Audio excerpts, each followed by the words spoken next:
कहते हैं कि जब अदालतों से पहले इंसाफ मरने लगे तो आंसू भी सबूत बन जाते हैं। जब अदालतों से पहले इंसाफ मरने लगे तो आंसू भी सबूत बन जाते हैं। और जब एक 80 साल की मां कहे कि अब जीना नहीं है, सवाल सिर्फ एक परिवार पर नहीं पूरे सिस्टम पर उठ जाते हैं। नमस्कार, आप देख रहे हैं एमटीवी राजस्थान न्यूज और मैं हूं आपके साथ शीतल जातौन।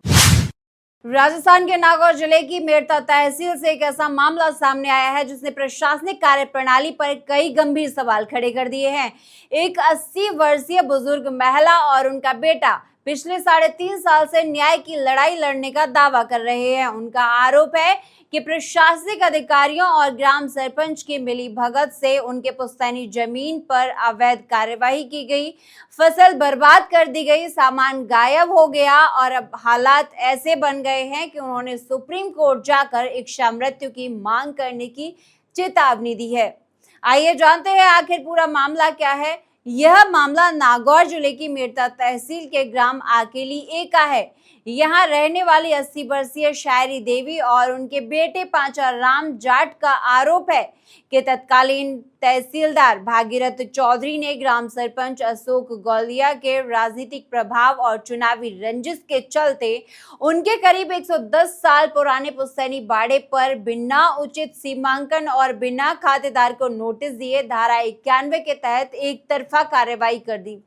पीड़ित परिवार का कहना है कि कार्यवाही के दौरान लगभग 500 फीट लंबी खेत की पाल तोड़ दी गई, करीब 3 बीघा खड़ी जीरे की फसल को नष्ट कर दिया गया और 10 हरे भरे खेजड़ी के पेड़ भी उखाड़ दिए गए। यही नहीं, पीड़ित परिवार का आरोप है कि प्रशासन ने उनके बाड़े से बड़ी मात्रा में घरेलू सामान जैसे कृषि उपकरण और पशुओं का चारा जब्त किया, लेकिन जब्ती सूची में पूरे सामान का उल्लेख नहीं किया गया।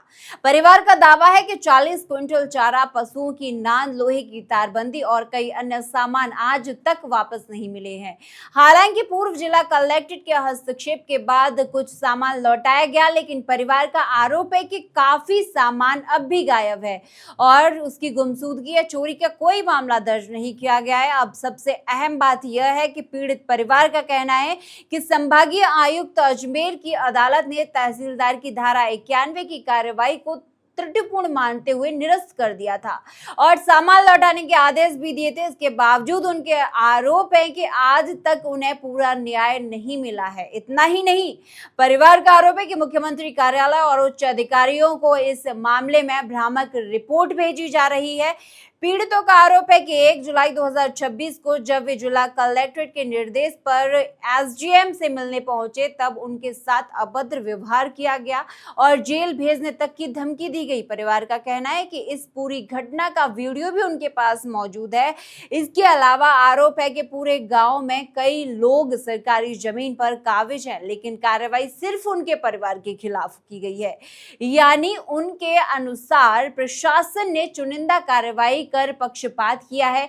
परिवार का यह भी आरोप है उन्हें प्रधानमंत्री किसान सम्मान निधि योजना का लाभ नहीं मिल रहा है और गांव में मीठे पानी के कनेक्शन से भी वंचित रखा गया है। पांचाराम का कहना है उन्होंने बैंक से किसान क्रेडिट कार्ड यानी केसीसी के तहत करीब 16 लाख रुपए का ऋण लिया हुआ है। उनका कहना है कि अगर वे लगातार कोर्ट और सरकारी दफ्तरों के चक्कर ही लगाते रहेंगे तो खेती कैसे करेंगे और बैंक का कर्ज कैसे चुकाएंगे। उनके मुताबिक पूरा परिवार मानसिक रूप से टूट चुका है। अब पीड़ित परिवार ने राज्य सरकार से कई मांगे रखी हैं। उनकी मांग है कि पूरे मामले की जांच नागौर जिले से बाहर की किसी निष्पक्ष राज्य स्तरीय टीम से कराई जाए।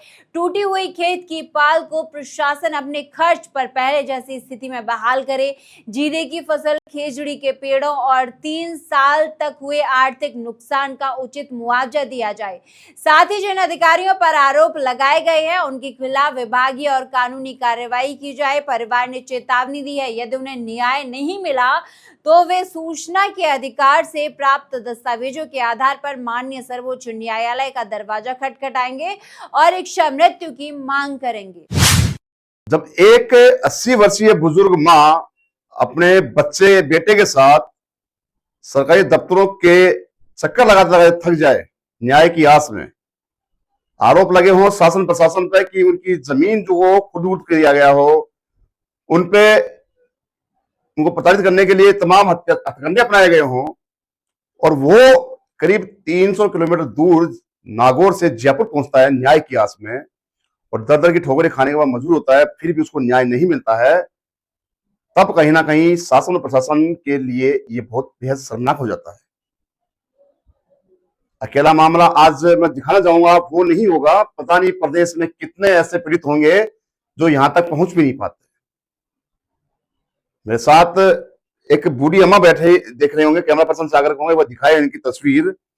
इनके चेहरों पे झाइयां हैं, ये झाइयां ऐसे नहीं पड़ी हैं, इन्होंने 80 साल तक जो संघर्ष किया है इस जमाने में, और हाल फिलहाल भी जो तस्वीर इनके हाथ में है वो इनकी खुद की जमीन की है। मेड़ता, नागौर के मेड़ता अकेली गांव का ये मामला है। 2 साल की टूटन और भटकता परिवार और भटकती यह बूढ़ी मां आज भी न्याय की उम्मीद में कहीं ना कहीं दर दर की ठोकरें खाने पर मजबूर हो रही है। चेतावनी दी है सरकार को भी कि सबसे इनके साथ जाती हुई है, तब से लेकर अभी तक इनको न्याय नहीं मिला है, और अब सुप्रीम कोर्ट से इच्छा मृत्यु की मांग करने की बात कही जा रही है। सबसे खास मैं इन्हीं से बात कर लेता हूं, क्या पूरा मामला था। हालांकि ये नहीं बोल पाएंगे कैमरे पे, लेकिन मैं सबसे पहले इनके बेटे जो अपने साथ मौजूद हैं, पांच राम, इनसे बात कर लेता हूँ। पूरा मामला समझ लेते हैं अपन, क्या पूरा मामला था और किस प्रकार से इनके साथ बर्बरता हुई, कौन कौन शामिल थे, क्या क्या घटनाक्रम इनके साथ हुआ, तमाम चीजें जान लेते हैं। परशुराम जी, आज वापस आप स्टूडियो में बैठे हो, मैं पूर्व में भी आपसे खबर उठा चुका हूँ, थोड़ा सा शॉर्ट में बता दीजिए क्या पूरा मामला रहा, कहाँ से बिलोंग करते हैं, कैसे क्या हुआ। सर, सबसे पहले तो मैं आपके मीडिया भाइयों को बहुत-बहुत धन्यवाद देता हूँ कि आपने अगर मेरी न्यूज़ चलाई और अखबारों में जितनी न्यूज़ छपी, उनके बाद में प्रशासन काम किया। सीधा प्रशासन कभी मेरा काम नहीं किया। घटना है 16 मार्च 2022 की। शॉर्ट में बताना थोड़ा सा। हाँ, तो सरपंच के पक्ष में हमने बोर्ड नहीं दिया था। 21 में तो सरपंच, तहसीलदार, पटवारी को सबको प्रभाव में लेकर के संपूर्ण 600 ग्रामों मेरी माँ का अकेले का कच्चा मकान बना था, तोड़ के सामान ले जाके बेच दिया। आधा अधूरा सामान फर्द रिपोर्ट में दिखाया, और फिर मेरे माँ का जो खदारी खेत है, खसा नंबर 19 1702, जिनकी 2 जेसीबीओं से ये जो 2 जेसीबी मशीन लिया, ये खेत की पाल 550 फुट खेत की पाल थी, जो मेरे परदादा का हाथ की दी खेत का पानी रोकने के लिए। तो पाल को अंदर से पाड़ा और पत्थर गड्डी की 16 मार्च को वो बाहर की तरफ की भी थी। फिर 8 महीनों 2023 रे महीने 23 तारीख और 8 महीना रे महीने संभाग आयुक्त कमिश्नर का फैसला मेरे पक्ष में आया कि भाई इसका जो जब्त सामान किया था वो वापस दिलवाया जावे, और खेत का सीमांकन करके इसकी मतलब नाप जोप करके और इनका जो है जो को पत्थर गड्डी करके इनके खेत की पाल वापस दिलवाई जावे।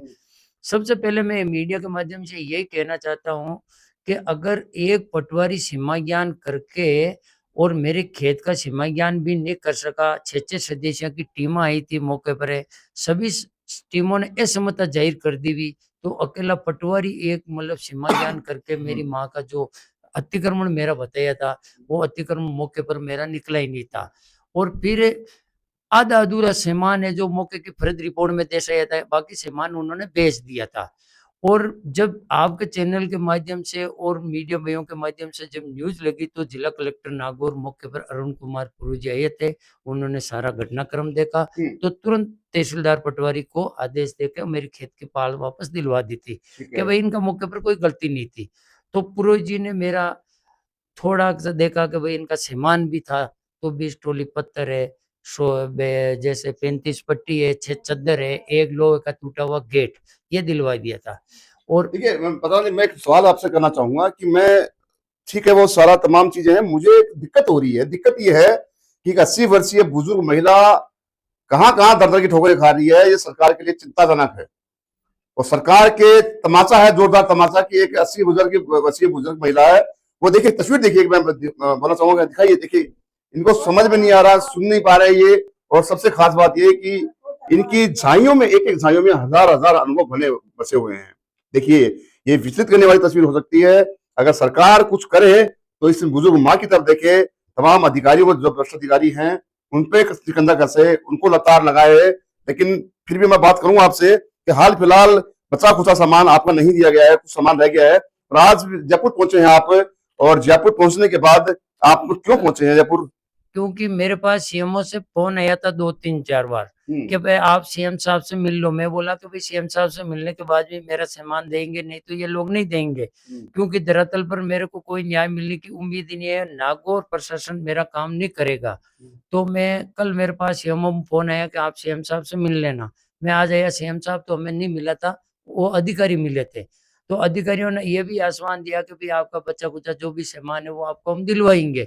फिर मैं मुख्य सचिव से मिला था और राजस्थान के 1-2 मंत्रियों से भी और मिला था, लोकायुक्त में मिला था। लेकिन मैं इतना मिल रहा हूँ, मेरी धरातल पर कोई गलती नहीं है, फिर भी 600 ग्रामों पूरी तहसील जिला में मेरे अकेले परिवार को टारगेट करके मेरी माँ का सामान ले जाए बेच दिया। खदारी 3 बीघा ज़मीन में बिना नोटिस दिए, बिना सीमा ज्ञान के खेत की पाल को तोड़ दिया और 3 बीघा जीरा की फसल नष्ट कर दी और 10 खेजड़ी के वृक्ष उगाड़ दिए।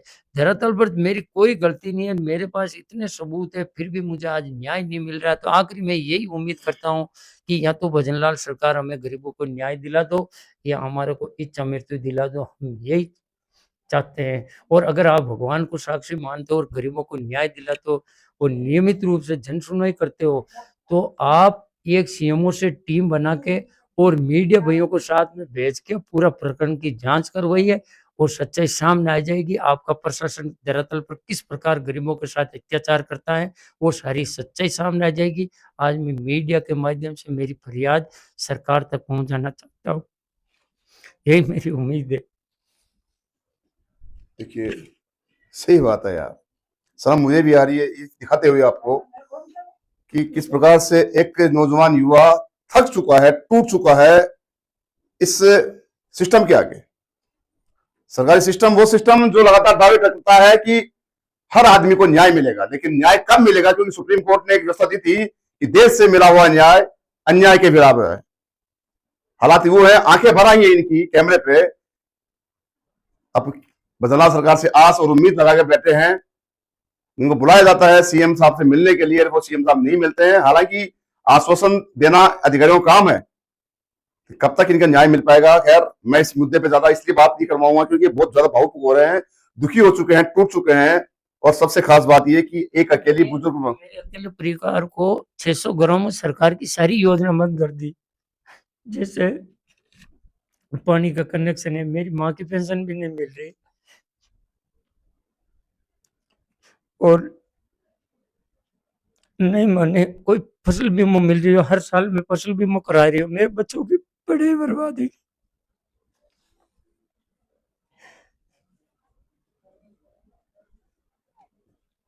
मेरे अकेले परिवार को टारगेट क्यों किया जा रहा है?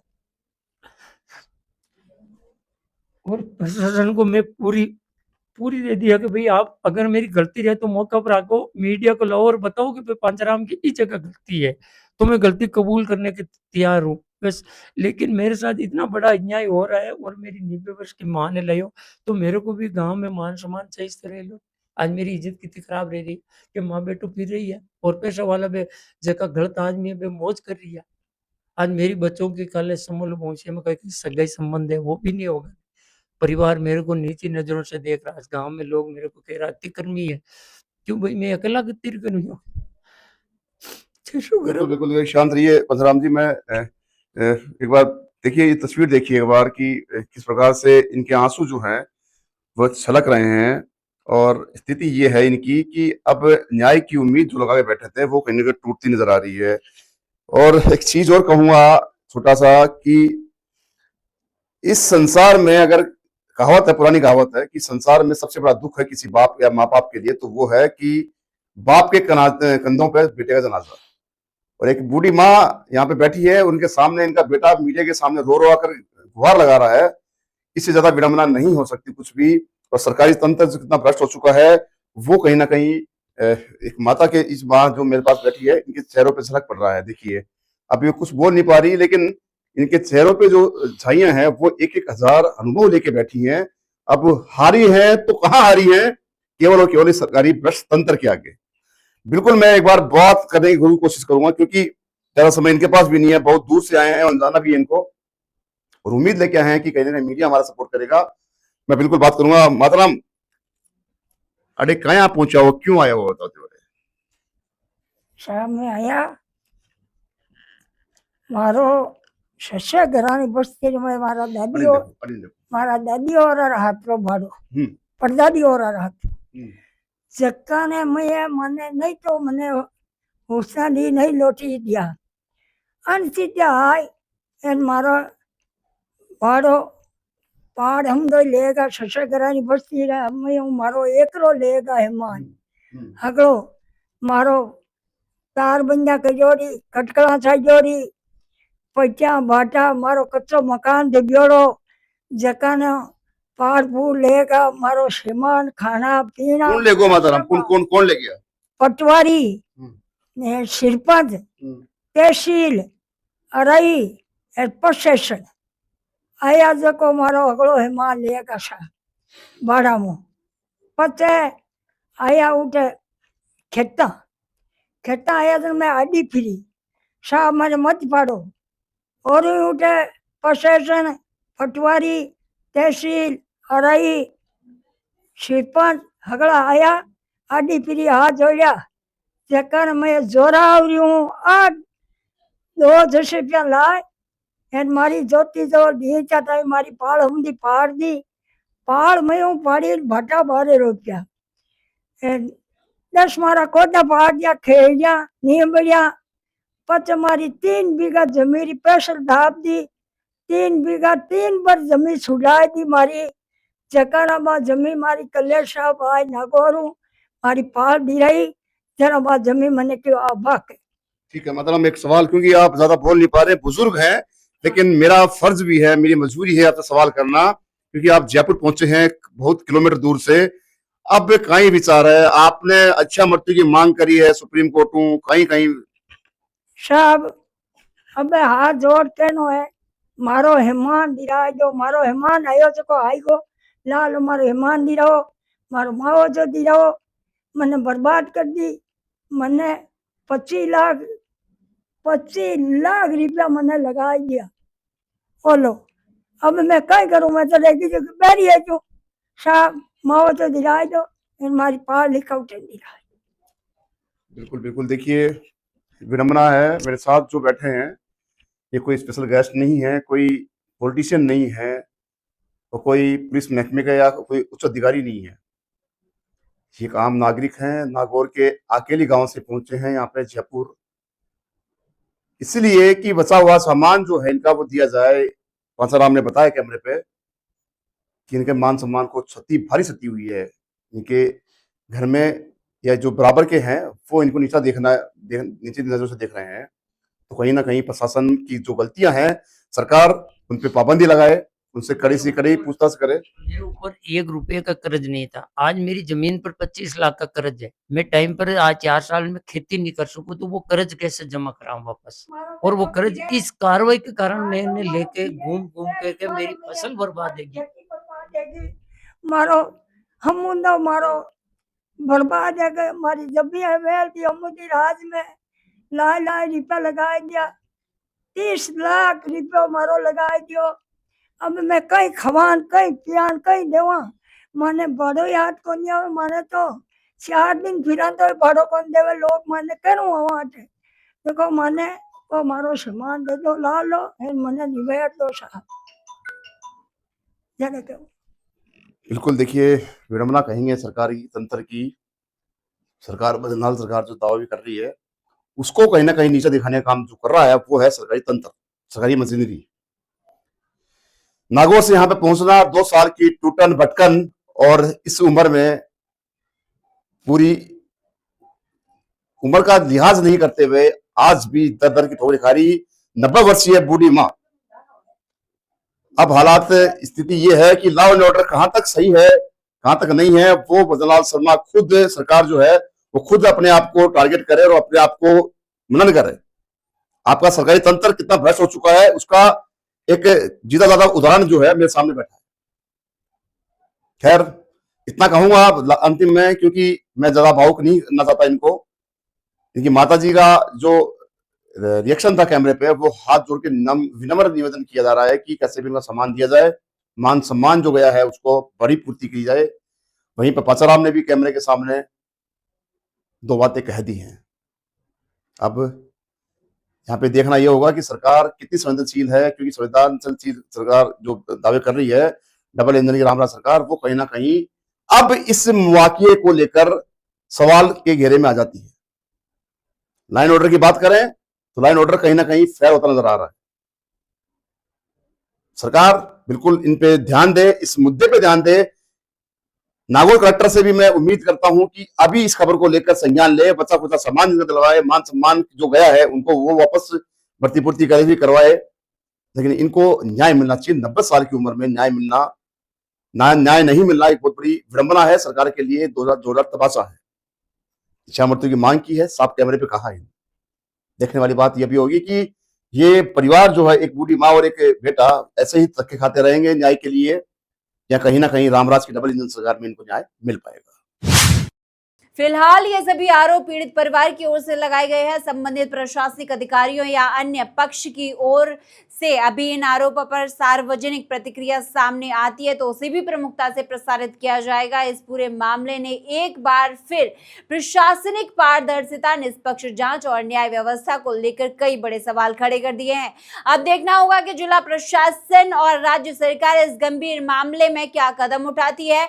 अगर आपको यह रिपोर्ट महत्वपूर्ण लगी हो तो वीडियो को लाइक करें, ज्यादा से ज्यादा लोगों के पास शेयर करें। ऐसे ही तथ्यात्मक समाचारों के लिए हमारे चैनल को सब्सक्राइब करना ना भूलें। जयपुर से संदीप अग्रवाल की विशेष रिपोर्ट। नमस्कार। आप देख रहे हैं MTV राजस्थान न्यूज, देश की अपनी आवाज।